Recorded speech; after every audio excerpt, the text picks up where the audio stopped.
નમસ્કાર કલમ યુદ્ધ સમાચારની સાથે હું છું આપની સાથે પાયલ બાંભણિયા। તો જોઈએ આજના મહત્વના સમાચારમાં। નવરાત્રી પર્વનો આરંભ થયો છે। પહેલા દિવસે કોટ વિસ્તારના પૌરાણિક અંબાજી મંદિર ખાતે વહેલી સવારથી શ્રદ્ધાળુઓનો ઘસારો થયો, જ્યારે પાર્લે પોઈન્ટ અંબિકા નિકેતન મંદિરે દર્શન માટે ભક્તોની લાંબી લાઈન લાગી હતી। જ્યારે રાત્રિના વરાછા ઉમિયાધામ ખાતે પરંપરાગત ગરબા સાથે માતાજીની આરાધના શરૂ કરવામાં આવી છે। શહેરના શેરી મોહલ્લા સોસાયટીમાં ઉપરાંત પ્રોકારેન પ્રોજેક્ટના આયોજનોમાં પણ દૂઢિયાની રમઝટ જામી હતી। કલમ યુદ્ધ સમાચાર રમેશ સત્યની સાથે।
पटेल છે।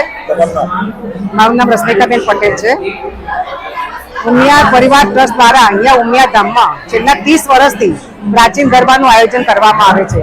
આપ સૌ ઘણા વર્ષોથી અહીંયા પધારો છો અને જોવો છો કે જે રીતે નવરાત્રીમાં સાચી જેને ભક્તિ કહી શકાય, 9 દિવસની નવધા ભક્તિ જે હોય એ સાચા અર્થમાં અહીંયા થાય છે।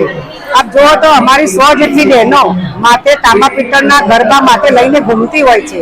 કડવા પાટીદારમાં જ્યારે લગ્ન થયા પછી જ્યારે પારણો બંધાય, દીકરો હોય કે દીકરી હોય, એનો ગરબો અમે કાઢતા હોઈએ છીએ। એનું પણ ખાસ અનેરું મહત્વ છે। અને જે માટલી માથા પર મૂકવામાં આવે છે એમાં 9 9 3 લાઈન એટલે 27 અને 27 અને 2 ને 7 એટલે 9 એનું ખૂબ જ મહત્વ છે। અને એ જે રીતે બહેનો જે ગરબા લઈને માથે ઘૂમતી હોય એ અલૌકિક દ્રશ્ય અહીંયા સુરતમાં જોવા મળે છે। અને પ્રાચીન ગરબા જેને ખરેખર કહી શકાય, ગુજરાત અને ગરબો એક સાથે વણાયેલા છે।